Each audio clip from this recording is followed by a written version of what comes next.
Hey guys, tonight we begin with a ruler whose name still echoes like a warning through history. Nero, the emperor who turned power into performance and cruelty into art. There was the city on fire, the blame and murders, the golden palace built atop the ashes. And that's just the beginning. His reign wasn't just tyrannical, it was theatrical, twisted, and soaked in the blood of anyone who got in his way. So before you get comfortable, take a moment to like the video and subscribe, especially if you can't sleep without a horrible bedtime story. Set the fan to low, place your earphones in gently if that works for you. Why not share below what helps you drift off to sleep? I'd love to learn what works for others. And so, there'll be mandatory choirs and an empire on fire, a chariot in a heap and an Olympic clean sweep, plus a golden house gleaming and ghostly figures scheming. The stage is set, the house lights dim, the audience will be told when to applaud. In the early morning darkness of June 9th, in the year 68 AD, a man hides in a suburban Roman villa, curled up in a panic, his eyes wide and bloodshot. He's barefoot, covered in sweat. His once pristine royal robes are torn and filthy. The imperial seal, the crown, the pomp, left behind in the capital he once ruled. Outside, the sound of horse hooves, not many, maybe half a dozen, quiet, controlled, purposeful. Inside, the man is trembling. This man is not a criminal. He's not a fugitive in the legal sense. Yet, he is officially the most powerful human being on earth, Emperor Nero Claudius Caesar Augustus Germanicus, the last ruler of the Julio-Claudian dynasty. And in this moment he's surrounded not by senators or generals or elite guards, but by 3 servants, loyal for now. Moments ago he was pacing, muttering to himself. Now he's just staring at the wall, frozen, listening for any sign of movement in the garden. Because when the guards arrive, it won't be a conversation, it will be a punishment, one specifically reserved for traitors. A public execution so cruel and humiliating, Nero would rather die by his own hand. Only there's one problem, he can't do it. To understand how Nero arrived at this moment, disgraced, hunted, broken, we need to go back. Nero was born Lucius Domitius Ahenobarbus in the year 37 AD, the only son of Agrippina the Younger and Gnaeus Domitius Ahenobarbus. His father died when he was young, and his mother, well, Agrippina was not known for her tenderness. She was power-hungry, ambitious, and patient. When the boy was adopted by Emperor Claudius, his name was changed to Nero. She didn't just want her son in the palace, she wanted him on the throne. And she got her wish. When Nero became emperor at just 16 years old, Rome expected a puppet. And for a while, that's exactly what he was. Agrippina pulled the strings, using her son as a vessel to restore the prestige of her lineage. Nero, meanwhile, studied the arts. He played the lyre, he recited poetry, he practiced acting, singing, philosophy. The boy craved attention, not power. But as the years went on, Nero grew restless. The palace, once a cradle of safety, became a gilded cage, and eventually he made a decision that would define his reign. He cut the strings, he pushed Agrippina out of the inner circle, he replaced his old advisors with flatterers. He began to act like a man who believed he was untouchable, and why wouldn't he? He was the emperor of Rome. He controlled the legions, the treasury, the gods, at least in theory. But empires are not held together by theory, they are held together by fear, and by the end Nero was terrified. Back in the villa, Nero is pacing again.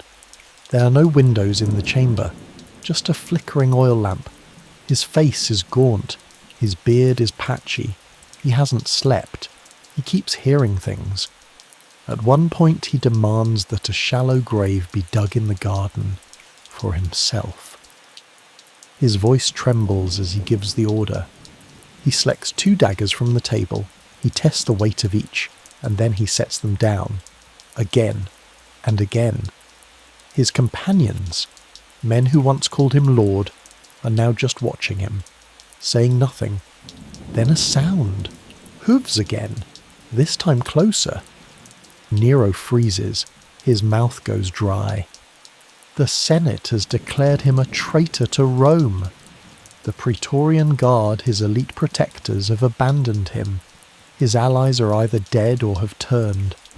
And outside this crumbling villa, the men who once bowed to him are preparing to arrest him. In ancient Roman tradition, the punishment for a traitorous emperor was to be stripped naked, shackled, and beaten to death with rods. Slowly, publicly.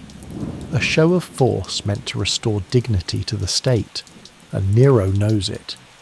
He turns to his freedman, Epaphroditus, and whispers, "Have courage. Help me. This is disgraceful." He raises the dagger, his hand trembles, and again. He lowers it. A pause, then a crashing noise at the front of the villa. The guards are here. Nero panics. His mind reels. He can hear their boots on the stone, hear the shuffle of armour. He presses the dagger to his throat, but still can't do it. So he does something he never thought he would. He begs. He begs Epaphroditus to steady his hand, and when he finally drives the blade into his own neck, it isn't clean. He doesn't die immediately. The wound gushes, but he remains conscious, writhing, whimpering. The guards burst into the chamber and freeze at the sight of him. A centurion rushes forward, calling for a cloth, trying to stanch the bleeding. Nero glares at him, blood bubbling from his throat, and with his final breath he whispers, "Too late, this is fidelity." He dies seconds later, alone, in exile, covered in sweat and shame. He was 30 years old, but death wasn't the end of Nero's story, because what happens next is even stranger. When word of his death reached the Senate, they rejoiced. Rome had rid itself of a monster, but not everyone was celebrating. In the eastern provinces, in Egypt and Greece, people mourned. Some believed he had been betrayed. Others believed he'd return. In fact, over the next few decades, 3 separate men would emerge, each claiming to be Nero reborn, each gathering followers, and each convinced that the world had misunderstood the emperor, that his reign had been a work of genius and art. Because that's what Nero believed, down to his final breath. He was not a tyrant. He was not a villain. He was a misunderstood artist. "What an artist dies in me," he'd said. A man whose greatest tragedy, in his own mind, was that the world didn't get him. History, however, would remember him differently. It would remember the murders, the fires, the vanity, the poisonings and betrayals and the statues and the songs and the screams. It would remember an emperor who played God and played hero and played actor, but couldn't quite play human. And while his final moments might have seemed like the climax of the horror, what came before was just as grotesque, and somehow even more absurd. Because long before Nero was clutching a dagger in the dark, he was stalking the streets of Rome at midnight, wearing a wig, looking for someone to beat senseless. But that story we'll get to next. When most people picture a Roman emperor, they imagine him on a marble throne, surrounded by guards, draped in silk and jewels, speaking with authority, commanding legions with a wave of the hand. But when Nero was in his 20s, the most powerful man in the world was doing something very different. He was pulling on a wig, slipping out of the palace in disguise, and prowling the streets of Rome at night like a common thug. The streets of first-century Rome were a dangerous place even without the emperor's help. After sunset, most decent people stayed inside. The alleys were narrow, unlit, and filled with thieves. Roman citizens knew that if you had to walk home after dark, you carried a lamp in one hand and a blade in the other. So imagine the shock of bumping into Nero. Though of course no one realised it was him at the time. He would cover his distinctive features with a wig or a hood, sometimes even fake facial hair. He always had an entourage of young aristocrats, men desperate to impress him, trailing close behind. Together, they called these outings pranks. Only their idea of fun was to ambush late-night pedestrians. Sometimes they beat them until they couldn't move. Other times they drew blades and stabbed anyone who resisted. There are even reports of Nero tossing the bodies into the sewers, Rome's emperor treating his capital city like his own private dumping ground. And when the victims weren't strangers, it got even worse. One evening, Nero spotted a woman on her way home. She was the wife of a senator, which made her, in political terms, untouchable. But Nero didn't care. He tried to assault her in the street. The senator, furious, hunted down his wife's attacker. He found Nero still in disguise and beat him nearly to death right there in public. The Emperor of Rome, bloodied and limp in the gutter, taken down not by an assassin or a rebel army, but by an enraged husband. Only afterward did the senator realise who he had struck, which tells you everything about Nero's costume and how reckless he'd become. After that, he stopped walking the streets without backup, but he didn't stop entirely. He just ordered his bodyguards to follow a few paces behind, ready to step in if his fun got out of hand. And these weren't isolated incidents. This was a pattern.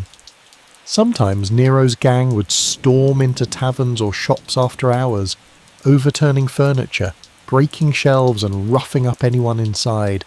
They stole food, wine, whatever they could get their hands on. And here's the absurd part. Nero brought the stolen goods back to the palace, and he sold them. He literally set up a fake market inside the imperial residence, hawking stolen trinkets as if he were some back-alley fence. Picture it, senators arriving at the palace to discuss state business, while their emperor is in the courtyard trying to sell them looted candlesticks at a discount. The Emperor of Rome, moonlighting as a petty shoplifter. To Nero, this wasn't crime, it was entertainment. Maybe he thought these escapades kept him connected to ordinary life. Maybe he just liked the thrill of being anonymous. Or maybe, and this is the darker truth, Nero enjoyed seeing fear in the eyes of his own people, face to face. But over time, the pattern built his reputation. Rome began to whisper that their emperor wasn't just cruel inside the palace. He was a menace in the very streets he ruled. And once those rumours spread, it didn't matter whether every story was true or not. The image stuck. Nero, the emperor who prowled through alleys in the dark. Now, if this all feels bizarre, remember, Nero had grown up restless. As a teenager, he never wanted to govern. He wanted to sing, to act, to be admired. His early tutors, including the philosopher Seneca, had tried to instill discipline.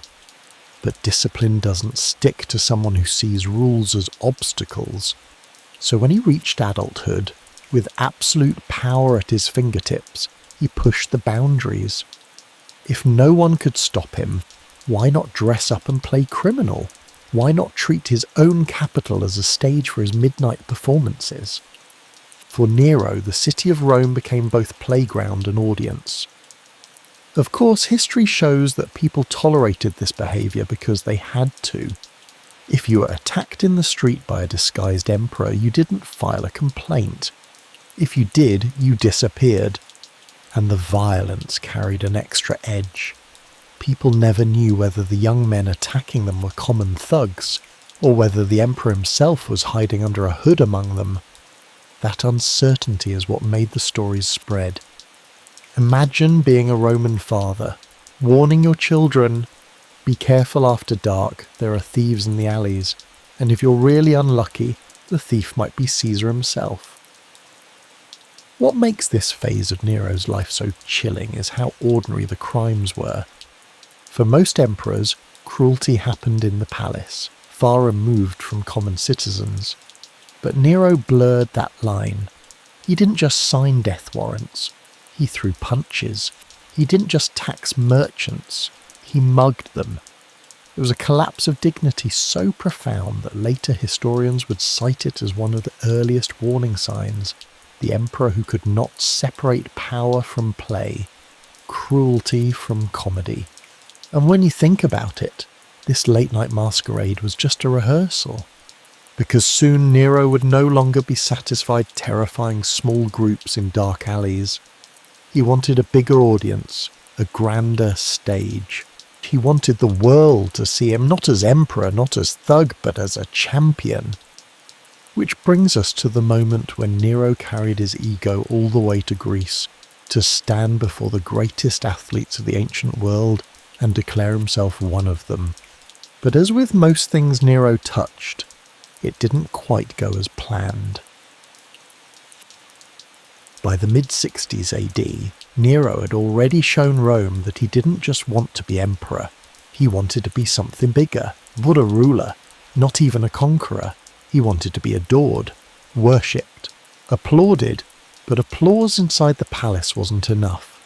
He wanted recognition on the grandest stage in the world, and at the time there was no greater stage than the Olympic Games of Greece.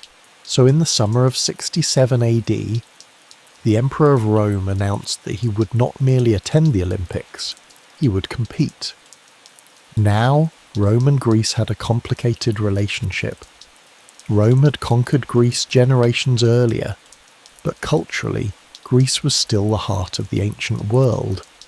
Its philosophy, its art, its theatre.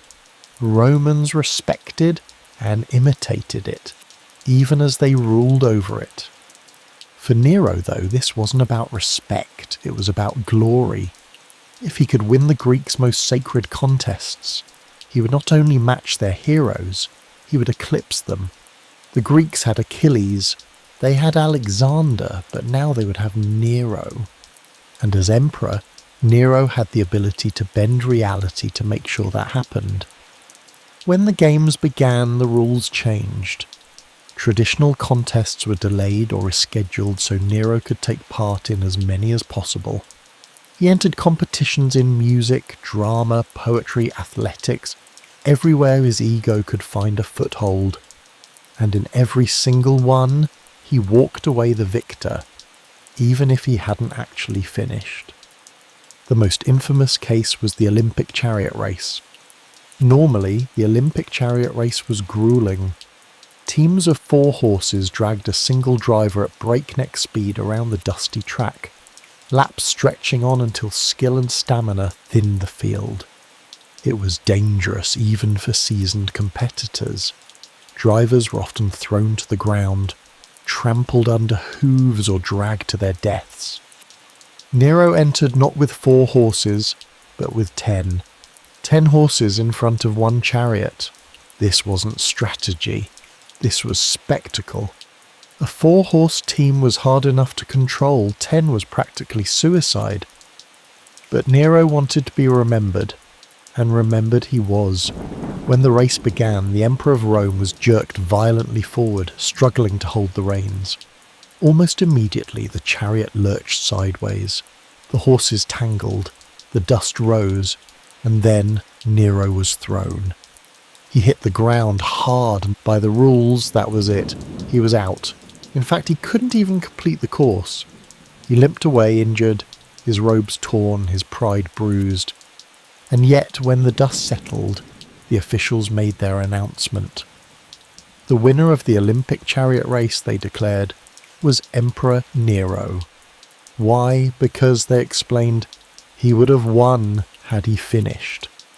That's like awarding someone an Olympic gold medal in swimming because, well, if he hadn't drowned, he probably would have been really fast. And it wasn't just the chariot race. In event after event, Nero's name was declared. Poetry recitals, lyre competitions, stage performances. Nero, Nero, Nero. It didn't matter that the competitors he faced had trained for years. It didn't matter that he forgot lines or faltered, or in some cases withdrew entirely. His victories were guaranteed the moment he set foot in Greece. By the end of the games, he had claimed hundreds of victories. Statues were raised to him, wreaths placed on his head. He even announced Greece's freedom from Roman taxation, presenting it as a magnanimous gift of their godlike champion. But for anyone paying attention, the truth was humiliating. Rome, the most powerful empire on earth, was represented by an emperor who couldn't finish his own race but still demanded the crown. Of course, Nero didn't see it that way. When he returned to Italy, he paraded through the streets of Naples and then Rome itself as if he had conquered the world. He dressed in purple robes, wore crowns studded with golden stars, and rode the very chariot Augustus had once used for his triumphs. Behind him, attendants carried placards listing every event he had won. It wasn't just one wreath on his head. It was a wall of victories, proof, at least in his eyes, that he had transcended the role of emperor. He wasn't just ruler of Rome, he was champion of Greece, and he made sure no one forgot it. Special coins were minted, showing him crowned with laurels of artistic and athletic glory.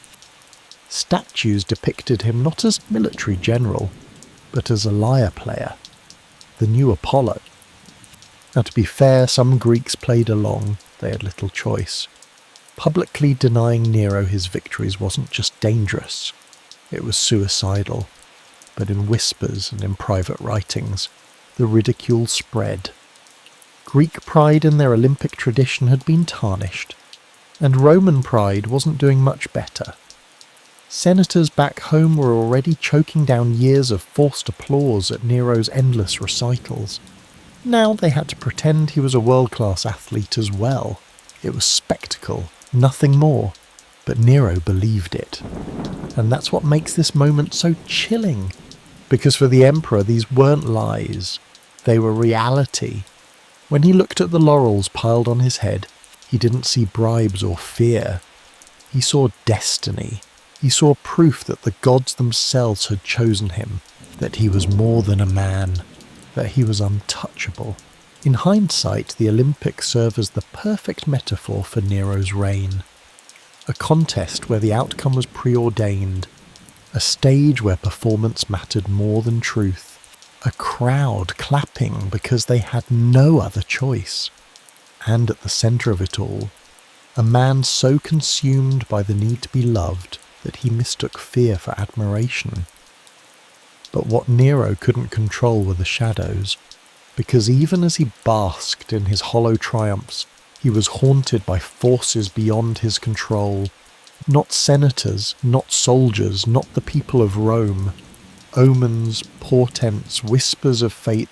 For all his power, all his crowns, Nero was terrified of the surrounding skies, divine wrath, and above all, a ghost. And that paranoia would drive him to acts darker and far stranger than anything the Olympic Games could ever stage. For all of Nero's bluster, all of his stagecraft and laurel crowns, the emperor carried a private terror that clung to him everywhere he went. It wasn't rebellion he feared, though rebellion was brewing. It wasn't assassination either, though knives had already been drawn in Rome's palaces more than once. What haunted Nero were signs from the heavens. Shadows, storms and whispers that seemed to mock his claim of being more than a man. Because for all his pretensions of divinity, Rome's living god was terrified of fate. The Romans were a deeply superstitious people. They believed the gods spoke through omens, comets, eclipses, earthquakes, or strange coincidences that ordinary citizens might dismiss. For the emperor, though, every omen was personal, every cloud in the sky carried a message, and Nero read those messages with a trembling heart. One of the most terrifying came in the form of a comet. To the Romans, comets weren't just pretty streaks of light, they were grim announcements. A comet meant one thing: the death of a great ruler. So when a blazing comet cut across the Roman sky night after night, Nero panicked. He summoned his astrologer, a man named Balbillus, and demanded to know what it meant. Balbillus didn't sugarcoat it. He said, yes, this was bad news for emperors, but there was a way out. Tradition said you could divert a comet's curse if you shed the blood of someone else important. Kings in the past had done it. Kill a notable man, and fate might be tricked into thinking he was the ruler destined to die. Now, Nero could have dismissed this. He could have laughed at the old superstition, but he didn't. Instead, he started making lists. Names of senators, names of nobles. He resolved that if the comet hung over him too long, he would purge Rome's most prominent men, just to buy himself a little more time. Think about that. The emperor who claimed he was divine, Apollo reborn, master of music and fate itself, was ready to slaughter Rome's elite because of a streak of light in the sky. But the comet wasn't his only torment. Years earlier, Nero had made plans for a trip to Egypt. Egypt, the breadbasket of the empire, land of gods and pharaohs. He wanted to visit Alexandria, to bathe in the Nile, to walk in the footsteps of Caesar. But then something strange happened. While visiting the Temple of Vesta in Rome, the fringe of his robe caught fire, or, depending on the source, snagged and tore. At the same moment, the temple was suddenly plunged into shadow.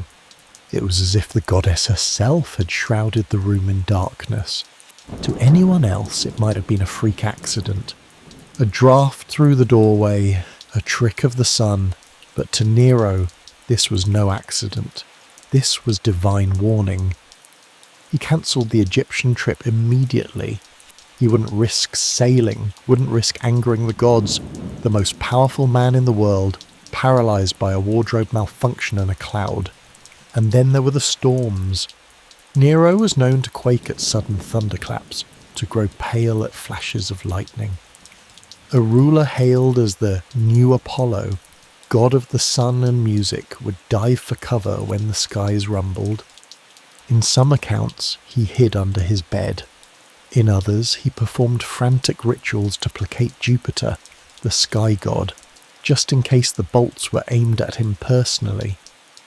Rome's divine emperor, the man who had a colossal statue built of himself as the sun, cowering at the sound of thunder like a spooked child.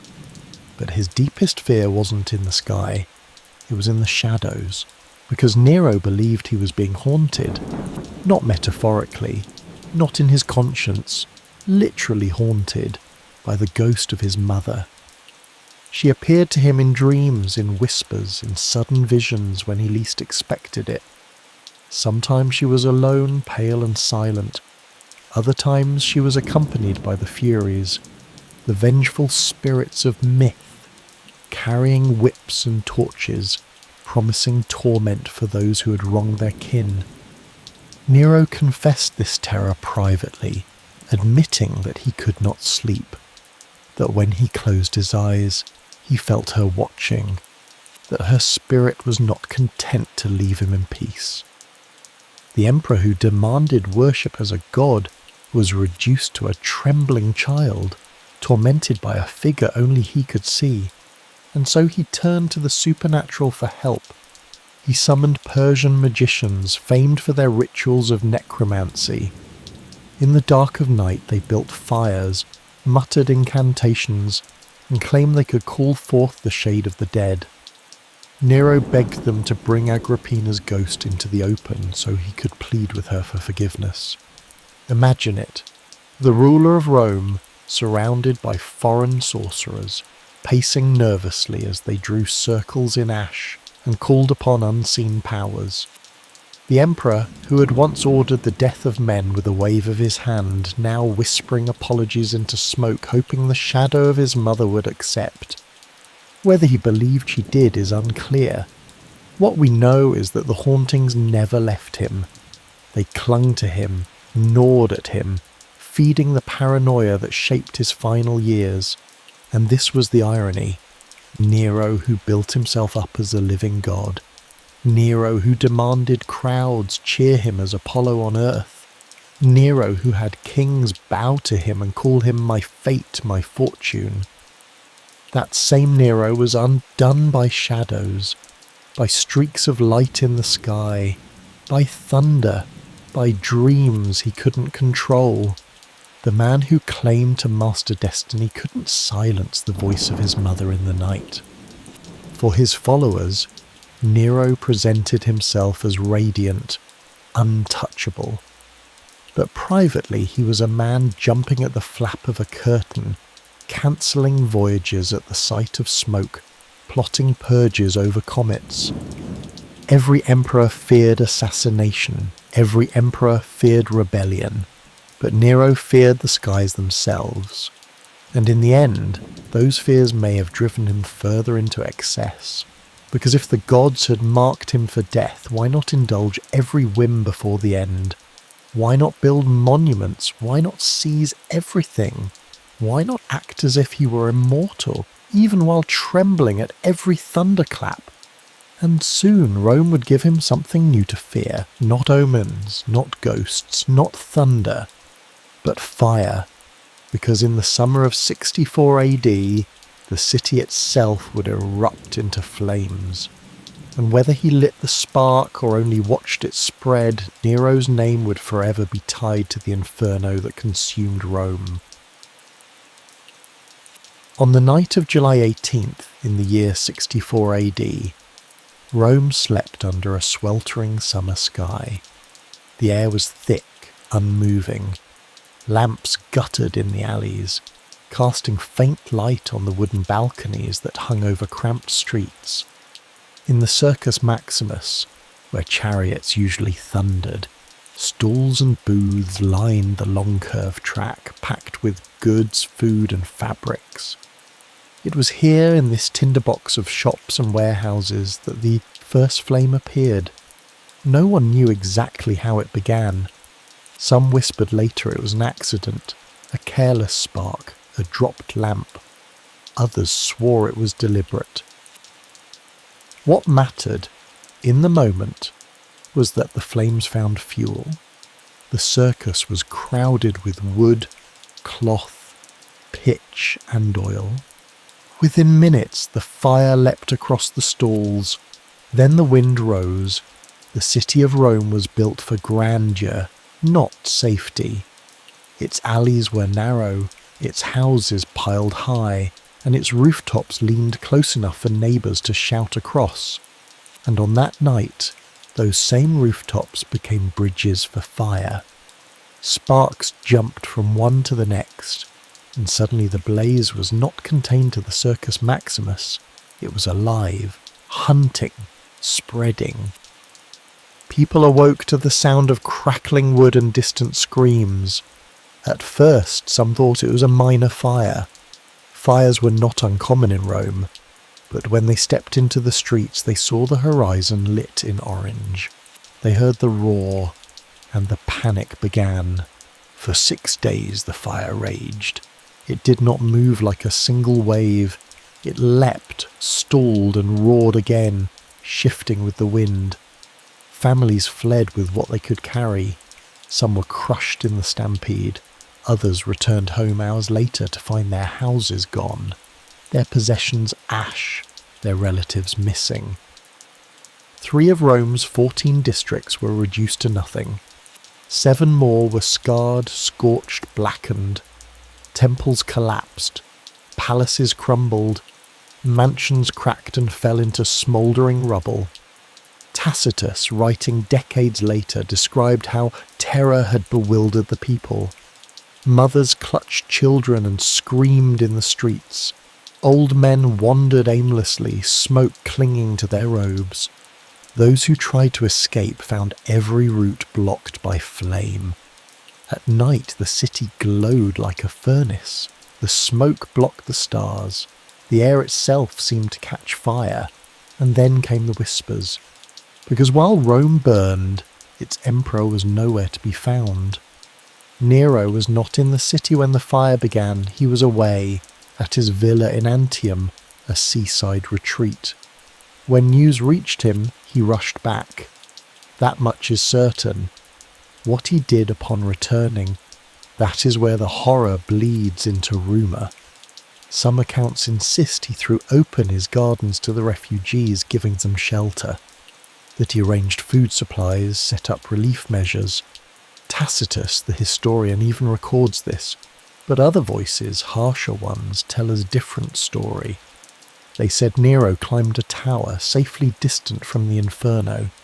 He stood there, watching his city blaze, and instead of mourning, he sang. He dressed in theatrical costume, they said, and performed the Sack of Ilium, a song about the burning of ancient Troy. The city writhed in fire, citizens screamed for their lives, temples collapsed in sparks and smoke, and their emperor, their god, plucked the strings of his lyre, exulting in the beauty of the flames. Of course, the fiddle did not exist in Nero's time. It was a later invention. But the image, that of a ruler gleefully fiddling while Rome burned, was too powerful to fade. It became legend, and the question lingered. Was he simply watching, or was he celebrating? Because when the embers cooled, the rumours deepened. Rome rebuilt. But in the clearing where neighbourhoods had once stood, Nero claimed the land. On that blackened earth he ordered construction of a new palace, the Domus Aurea, the Golden House. To many Romans the connection was too neat, too sinister. Entire districts had vanished in fire. And now, on those very ashes, their emperor was building a fantasy estate of lakes and gardens, gilded halls and a colossal statue of himself. Was the fire an accident? Or had Nero lit it deliberately, a match struck for his dreams of marble and gold? The suspicion never left him, and suspicion turned to hostility. As survivors sifted through ruins, as families buried their dead, whispers rose louder. Nero did this. The emperor grew desperate. He needed a scapegoat, someone to take the blame, so he chose a small, strange sect. A group few Romans understood, despised by many, the Christians. They were an easy target, secretive, viewed as dangerous, and Nero accused them of the ultimate crime, of setting Rome aflame. The punishments were horrifying. Christians were sewn into animal skins and torn apart by dogs. Others were crucified. Still more were coated in pitch, mounted on poles and set alight, human torches to illuminate Nero's gardens at night. Tacitus himself, though no friend of the Christians, wrote that pity began to stir among the Roman people. Yes, the Christians were odd, but no crime could justify such cruelty. The execution seemed less like justice and more like diversion. So which version is true? Was Nero a desperate ruler trying to calm his people after disaster? Or was he a monster who sang while the city burned, then built his paradise on the ashes? We may never know with certainty. The sources, Tacitus, Suetonius, Cassius Dio, were written years later, coloured by hatred for the emperor. Some of the most lurid images may be propaganda, but the result is undeniable. Rome burned. Tens of thousands lost everything. The Golden House rose where homes had once stood, and Nero's name became inseparable from the fire. Picture it again. A city of over 1 million souls, the beating heart of the empire. Flames climbing higher than the rooftops. Wind carrying sparks from one quarter to another. Citizens coughing, running, stumbling. Temples glowing before their roofs caved in. The Tiber River choked with ash. and on the horizon a figure in theatrical costume strumming, singing. That is how history remembers Nero, even if it isn't literally true. It is symbolically perfect. The emperor who wanted to be seen as an artist, who wanted adoration, applause, eternal fame, got exactly that. Only not in the way he dreamed. Instead, he became the eternal cautionary tale, the ruler who fiddled while Rome burned. And from those ashes rose the palace that would define his excess, his megalomania, his warped sense of what it meant to be human. A home of rotating banquet halls, perfumed ceilings, and lakes filled with exotic animals, a house of gold, the Domus Aurea. And that is where our story turns next. When the flames of the Great Fire finally choked out, Rome was left in ruins. Districts flattened to ash, roof beams charred black, columns collapsed in heaps of stone and rubble. The city had been scarred and its people displaced. Thousands of families were homeless, wandering the streets, living in tents or among the ruins of what had once been their lives. And in the middle of this devastation, Nero saw an opportunity. To him, the fire wasn't just a disaster, it was a clean slate. Because now, at last, he had space. On the very ground where houses had burned and temples had fallen, Nero began construction of one of the most grotesquely extravagant buildings the ancient world had ever seen. It was called the Domus Aurea, the Golden House. It was not a palace in the normal sense. It was an entire landscape carved into the heart of Rome. Sprawling from the Palatine Hill across to the Esquiline, it covered territory that once held whole neighbourhoods. The entrance alone announced its intent. A hall so vast it could house a 120-foot statue of Nero himself. Not just Nero the man, but Nero as the sun god's soul, radiating light over the city it supposedly saved. And that was just the beginning. Inside the estate, Nero ordered an artificial lake, so large that later emperors would drain it just to build the Colosseum on the spot. Around this lake he scattered villas and colonnades, pastoral scenes designed to resemble an entire miniature city inside his palace grounds. There were vineyards, groves, forests stocked with wild and domestic animals, so that when Nero strolled he didn't simply walk through a palace, he walked through a world he had made. The name the Golden House was no exaggeration. Its walls and ceilings were encrusted with jewels, gold leaf and mother of pearl. Frescoes bloomed across the vaults, glittering mosaics lined the floors. Dining rooms were fitted with ivory-panelled ceilings that could open like trapdoors to rain down petals and perfume on the guests below.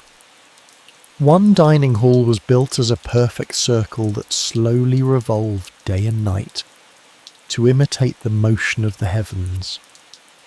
Guests would sit on couches while the ceiling shifted above them, as if they were reclining beneath the stars themselves. His private baths could be filled on demand with both seawater and sulphur spring water, two options, as if Rome's aqueducts existed solely to indulge the emperor's mood. And when Nero first walked through these completed halls, he is said to have remarked with deadpan sincerity, "At last, I am beginning to be housed like a human being." For the people of Rome, this was more insult than joke, because to build this house, their neighbourhoods had vanished, their temples, their homes, their shrines, all cleared away.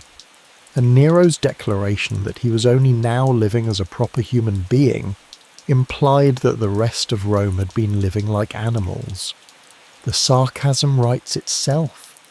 Here was a man who watched his city burn, then congratulated himself for finally having adequate housing, while thousands of his citizens were still sleeping on scorched ground. Satirical graffiti soon appeared in the city. One scrap of writing mocked.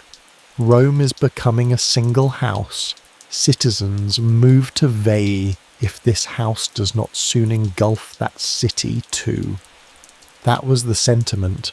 Rome was no longer a city. Rome was Nero's living room. And keeping that living room polished came at a cost. The Golden House drained the imperial treasury. Nero's spending grew so vast that he raided temples for their gold, taxed heavily, and extorted provinces across the empire to fund his vision. The palace itself may have been magnificent, but its magnificence was paid for in the resentment of those forced to bankroll it.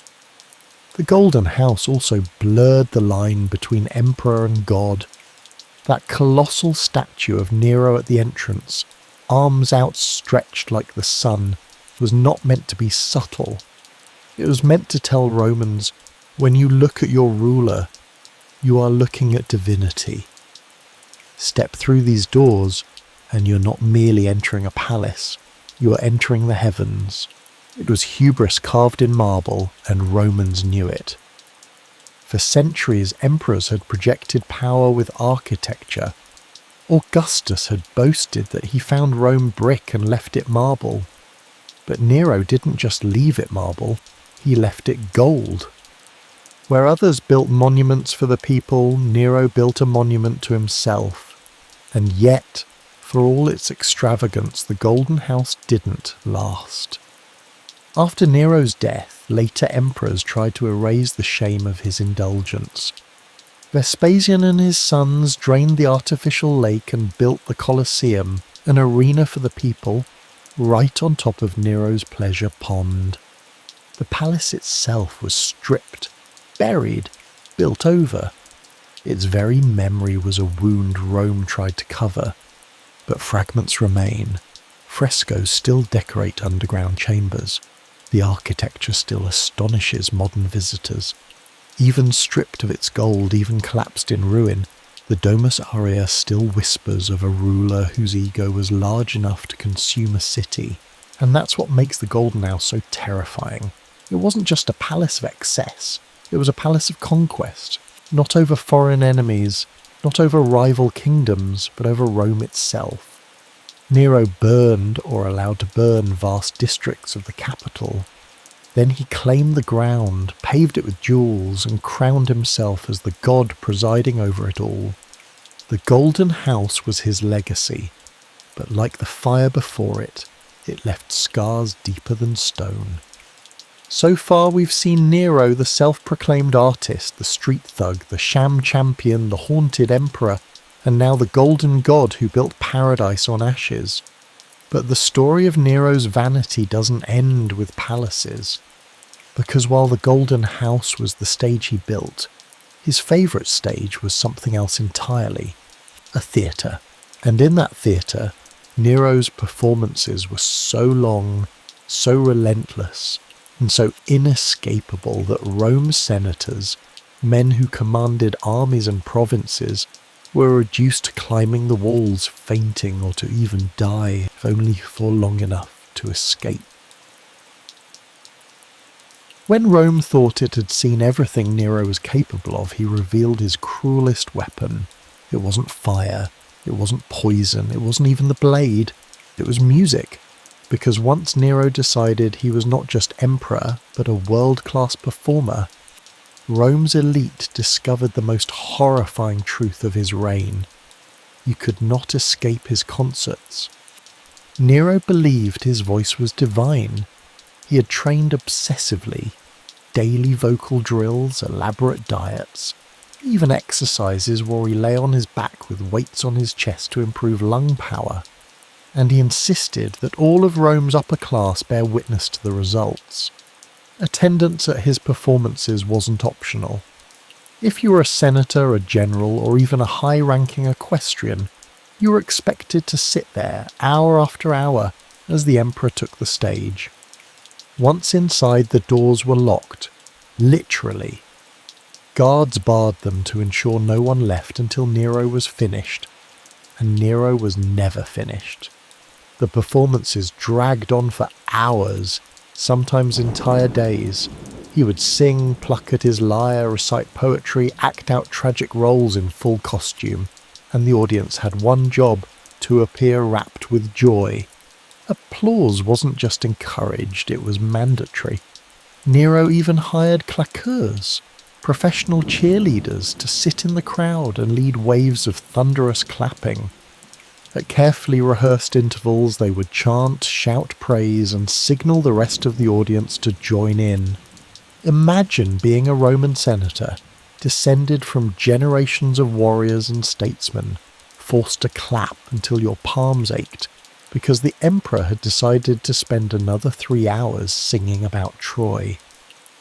Over time, desperate spectators invented ways to escape. According to ancient accounts, women gave birth during these marathon shows, right there in the theatre, because they weren't allowed to leave. Others feigned fainting fits, hoping to be carried out. Some took it even further, pretending to die so their bodies would be lifted and removed for funeral rites. Yes, senators literally died to escape Nero's singing. And the tragedy is, it probably worked. If you were carted out under a sheet, you got to leave early.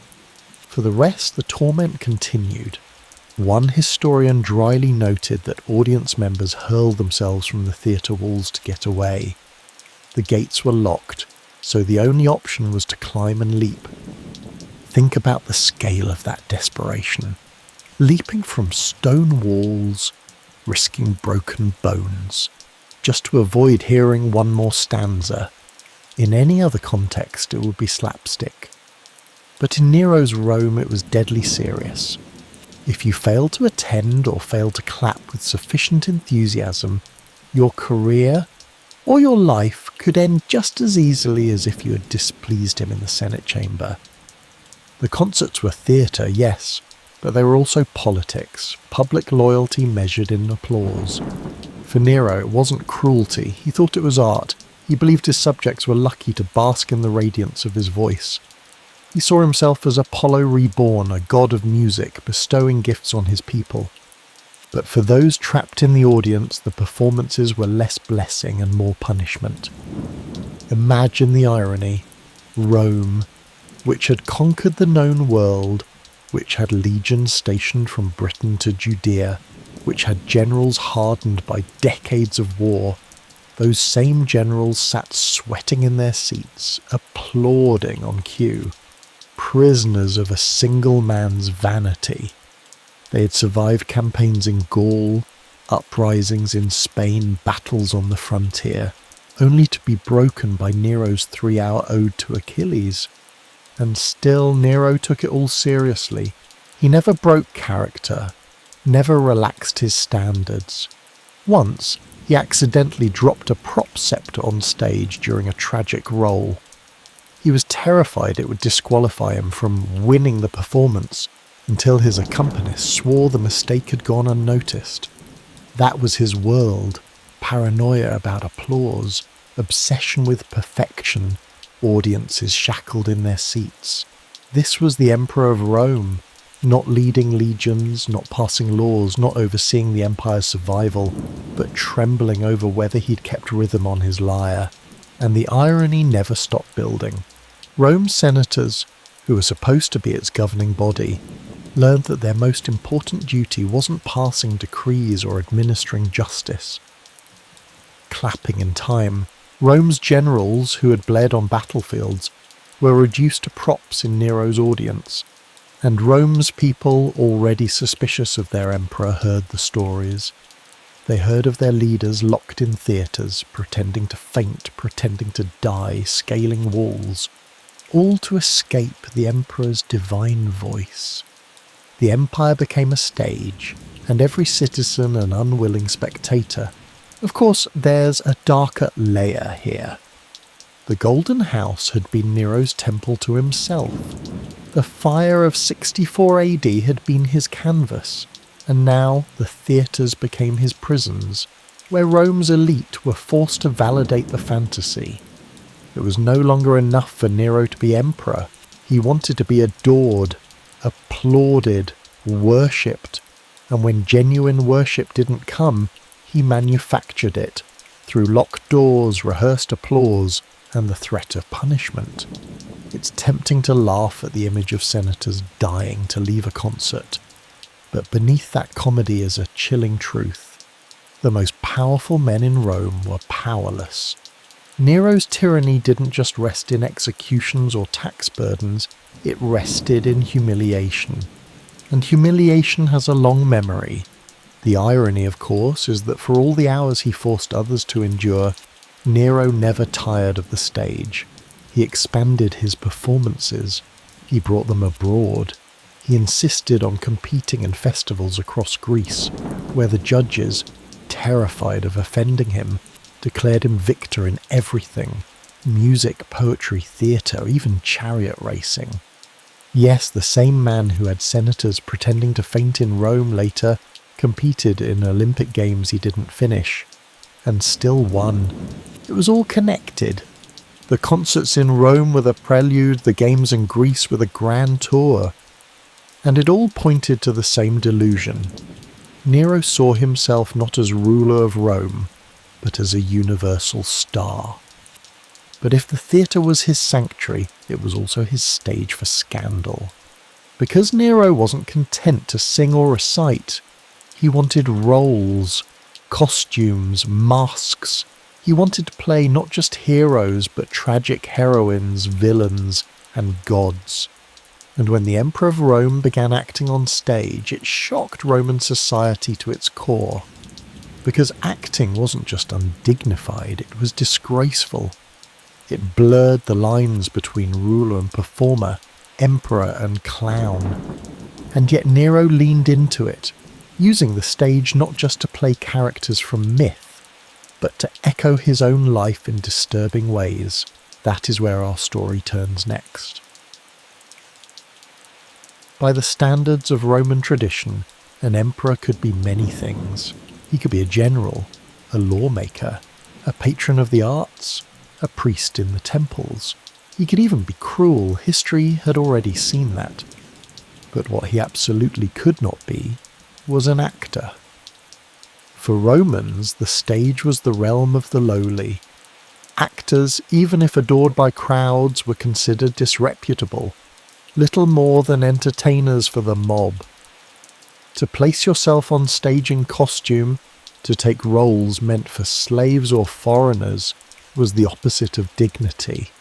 It was shame. So when Nero, Emperor of Rome, ruler of the most powerful empire on earth, walked out in mask and robes before an audience, Rome didn't just gasp, it shuddered. Nero had always loved performance.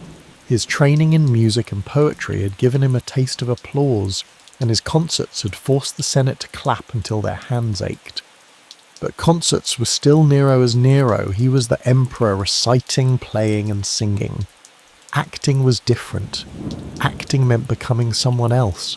And Nero wanted that. He wanted roles. He wanted costumes. He wanted the transformation that only theatre could provide. At first, it was harmless enough. He took on tragic parts, heroes from Greek myth, but quickly he blurred the line between stage and life. One night he dressed in the costume of a grieving husband singing of a wife who had died. Another, he appeared as a son mourning his mother. The audience, forced to sit in silence, understood the reference. Nero wasn't just playing myth. He was rehearsing his own life on stage. It was grotesque. And then came the roles that went further. Nero didn't just play men. He appeared on stage in every role, grieving widows, fallen heroes, defeated kings, wearing their robes, their masks, their gestures. The Emperor of Rome, an empire built on lineage and military strength, sashaying across a stage, crying in falsetto as a tragic heroine. To the senators and equestrians locked in the audience, the humiliation was double. They couldn't leave, couldn't protest, couldn't even shift uncomfortably without drawing suspicion. They had to cheer. They had to pretend. Imagine the scene. the most powerful men in Rome forced to applaud while their emperor struck poses as a bereaved queen, or sang lines about a mother's death while his own mother's ghost still haunted his dreams.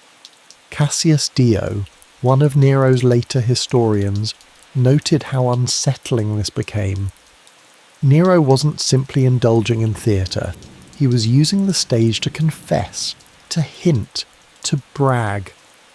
When he sang of a murdered wife, the audience thought of his real wife, gone under suspicious circumstances. When he wailed of a mother lost, everyone thought of Agrippina's corpse. It was art as theatre, but it was also theatre as power play, because Nero knew they couldn't look away, and yet the emperor believed he was elevating the art form. He followed stage rules obsessively.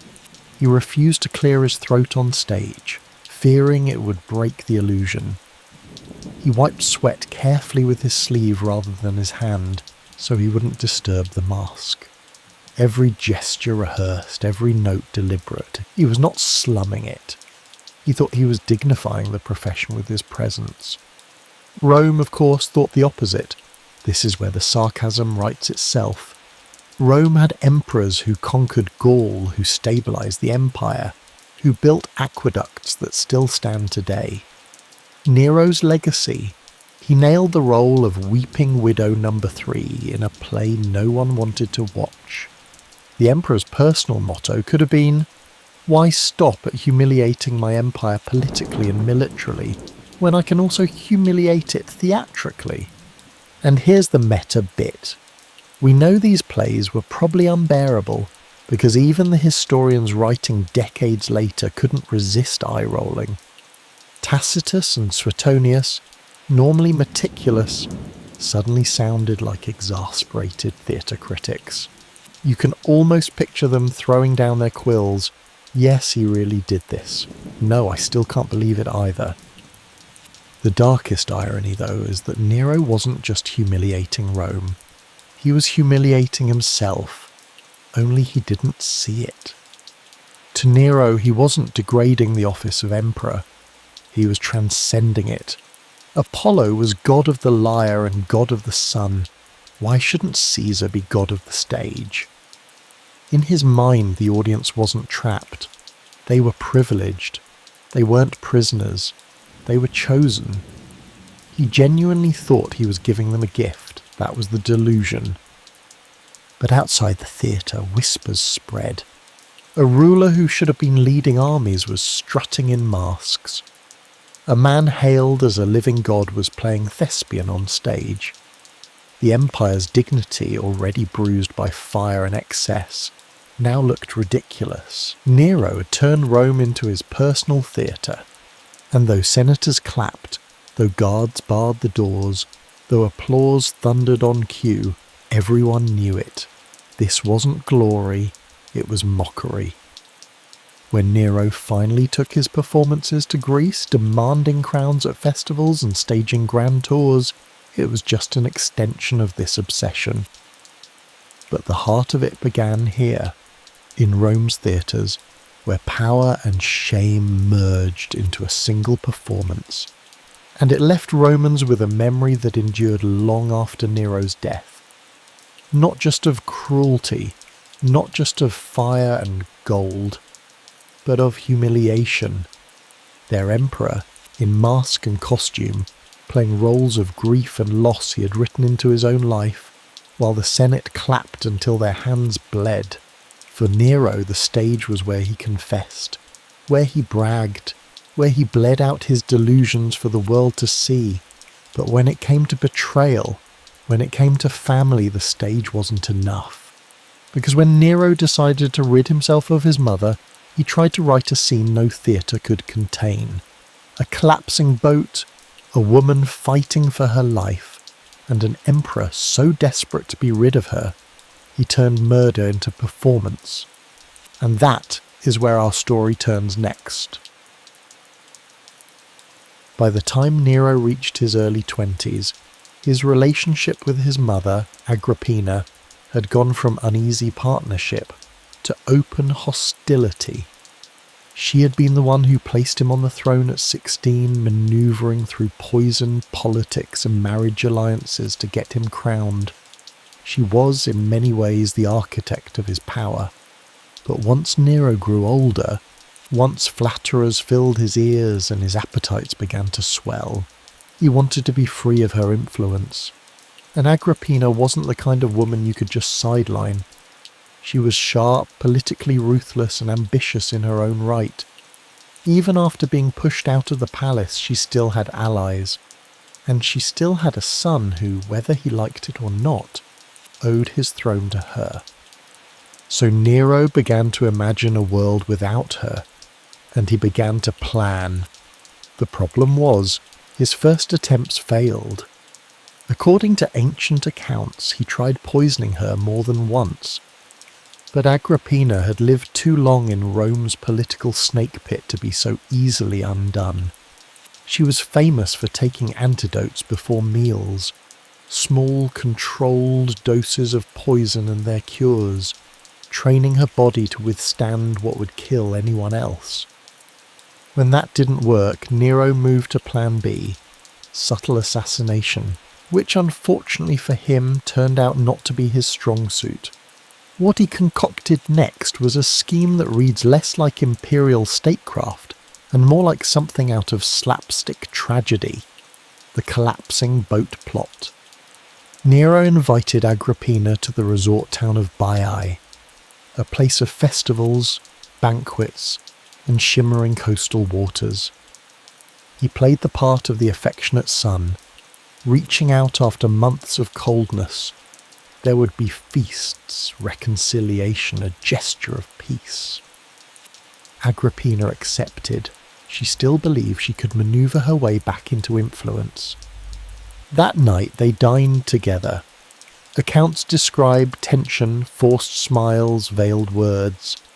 But by the end of the evening, Nero offered what seemed like a genuine olive branch, a boat to take his mother home, gliding her across the moonlit bay. What Agrippina didn't know was that this boat had been rigged. The plan was deceptively simple. Once at sea, the mechanism would collapse, the vessel would split apart, and Agrippina would drown in the dark waters. It would look like an accident, a tragic maritime mishap. And Nero's hands would remain clean. At least that was the idea. In practice, the execution was a masterpiece of incompetence. First, the ceiling of the boat cabin was built to suddenly drop and crush those beneath it. But when the signal came and the mechanism triggered, the heavy timbers fell onto the wrong person. Agrippina's companion was killed instantly, while Agrippina herself was only bruised. The boat, meant to sink quickly, was also poorly designed. It didn't break apart as intended. Instead, it just rocked, groaned, and remained stubbornly afloat. So in the chaos, Agrippina, injured but alive, slipped into the water, and there, in the dark waves of the bay, she swam. The emperor's mother, targeted by the most powerful man in the world, dragging herself through the sea under moonlight, fighting to reach the shore, and she did. She made it to land, bruised, exhausted, but alive. When word reached Nero that Agrippina had survived, panic set in. Imagine him in his chambers, pacing, sweating, waiting for a message that his problem had been solved. Instead, a servant bursts in. She's alive. She swam to shore. All the planning, the scheming, the careful engineering of his perfect accident, undone by the simple fact that his mother could swim. This is where the sarcasm practically writes itself. A genius plan, except for every single part of it. The ceiling failed, the boat failed, the drowning failed, Agrippina survived. Nero wasn't just incompetent as an assassin, he was spectacularly incompetent. But Agrippina knew the truth. When she arrived home, battered and dripping, she didn't storm the palace in accusation. She wrote a message. According to some accounts, she sent word to Nero saying she was fine and that she understood her accident had been nothing more than a misfortune of the sea. It was a delicate move, an attempt to tell Nero, I know what you tried, but I will not press it, for now. But the message only deepened his fear, because if Agrippina lived, she could rally allies, she could expose him, she could ruin him. So Nero decided there would be no more elaborate plots, no more collapsing boats. If subtlety failed, blunt force would do. He sent assassins to her villa. They entered at night. Agrippina, still recovering from the ordeal, saw them and understood immediately what was coming. She reportedly told them to strike her womb first, the womb that bore such a monster. And they did. The woman who'd built her son's empire, who had manoeuvred, poisoned and schemed to put him on the throne, was cut down by his order. Later, Nero was brought her body. Suetonius records that he stared at it with chilling detachment, pointing out details, commenting on her appearance. It was as if he were inspecting a work of art, not the corpse of his mother. Publicly, he received congratulations. The Senate and others, eager to keep favour, praised him for ridding Rome of a dangerous woman. But privately, Nero could not escape it. He confessed to friends that he was haunted by her ghost. At night, he heard her voice. In dreams, he saw her figure. And when he closed his eyes, he claimed the Furies came for him, torches and whips in hand, punishing him for the crime of matricide. He even hired Persian magicians to perform rites, trying to summon Agrippina's spirit and beg for forgiveness. Even in power, even surrounded by guards and flatterers, Nero could not silence the ghost of his mother. The story of the collapsing boat became infamous because of what it revealed. Not just Nero's cruelty, that much Rome already knew, but his ineptitude, his inability to execute even his darkest desires with competence. The Emperor of Rome, who dreamed of being seen as artist, athlete, and god, staged the most theatrical murder plot of his reign, and it failed in almost comical fashion. It would be funny if it weren't so grotesque, and it left Rome with an indelible image. Agrippina, bruised and bleeding, dragging herself through the night sea while her son waited on shore for news of her death. With Agrippina gone, Nero was free from his mother's influence. But freedom didn't bring stability. Instead, it brought delusion. Because now there was no one left to challenge his fantasies, no one left to curb his excess. And Nero began to believe more fully than ever that he was not simply Emperor of Rome, but a living god, which is where our story turns next. By the final years of his reign, Nero was no longer content with being emperor. That was too small, too human. He wanted to be more. He wanted to be worshipped. In his mind, he was not just ruler of Rome, he was its god. It began with symbols. The colossal bronze statue he had erected in the vestibule of his golden house did not depict him in military armour or senatorial robes. It depicted him as Sol, the sun god, radiating beams of divine light over the city. At 120 feet tall, it towered over every building nearby. No Roman had ever been honoured like this in his own lifetime. To ordinary citizens, the meaning was unmistakable. When you looked up at the city's skyline, you didn't just see temples to the gods. You saw Nero. And not Nero the man. Nero the divine. Coins followed, stamped with his head crowned in radiant beams. Festivals were staged where sycophants shouted names comparing him to Apollo, Hercules, even Zeus.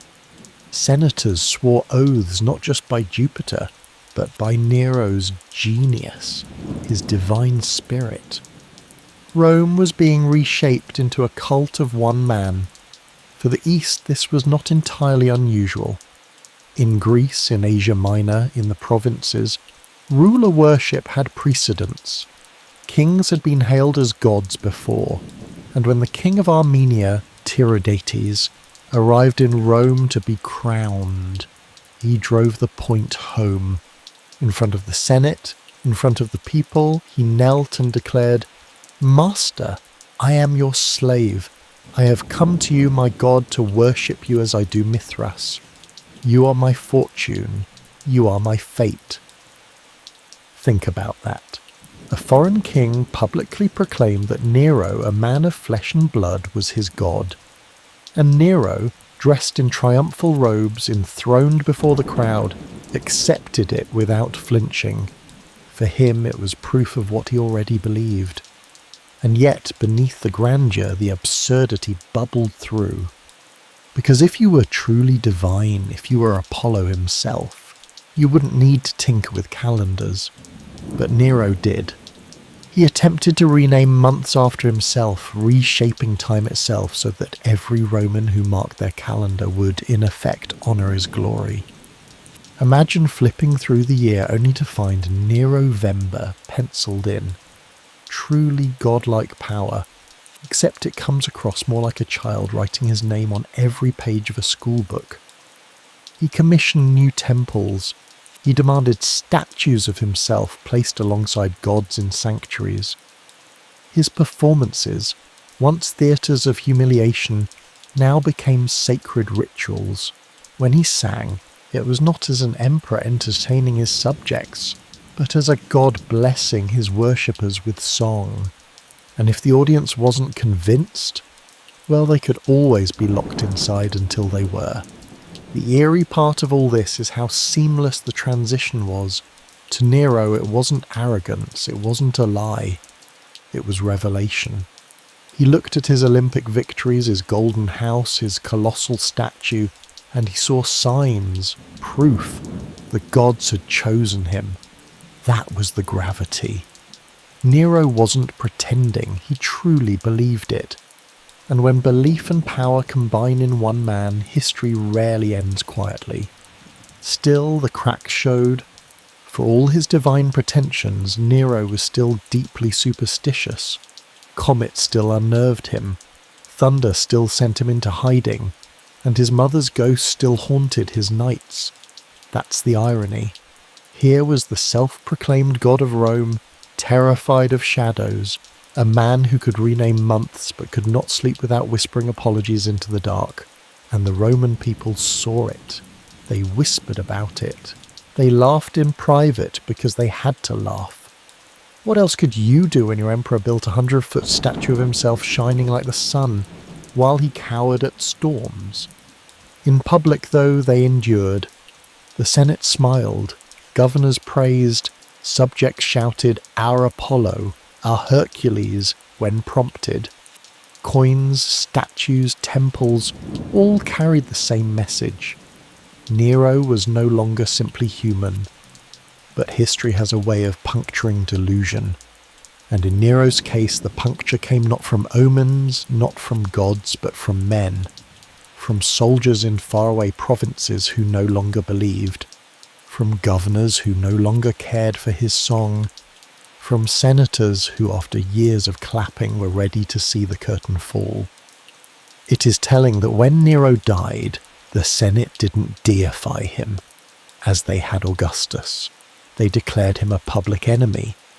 His colossal statue was altered, renamed, repurposed. His palaces were stripped, his memory condemned. But during his lifetime, he walked as though immortal. He truly believed his art, his glory, his divine radiance would last forever. And in a way it did. Not as reverence, not as godhood, but as legend. Nero became the archetype of hubris, the ruler who believed himself a god and was remembered as a monster. The irony is sharp.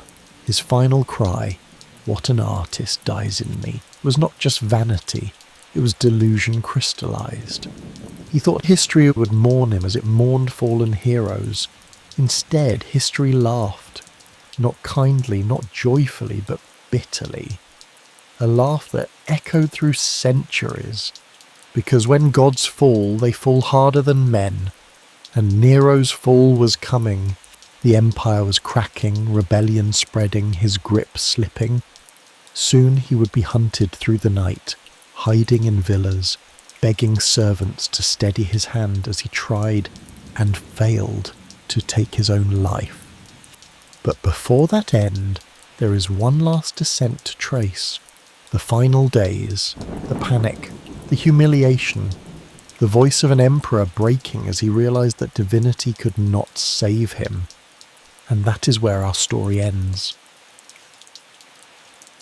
On June 9th, 68 AD, in a villa outside Rome, Nero pressed a dagger to his throat. He hesitated. He begged his servant for help, and when the blade finally cut, his last words tumbled out. "What an artist dies in me." It was not the cry of a tyrant, not the roar of a warrior, not even the lament of a ruler. It was the whimper of a man who believed the world had failed to recognize his genius. In his mind, he was leaving behind a legacy of music, of art, of godlike radiance. But history remembers differently. It remembers a boy who grew into a man unshackled from restraint, a ruler who prowled the streets in disguise, who forced senators to clap until their hands bled, who staged boat murders that sank into farce, who built a palace on the ashes of his own capital. History remembers the fire, the golden halls, the endless songs, the ghost of a mother he could never escape. He longed to be immortal as an artist, and he got his wish, only inverted. Nero's name lives forever, but not for beauty, not for genius. He is remembered as one of the most hated rulers the world has ever known. And perhaps that is the cruelest irony of all.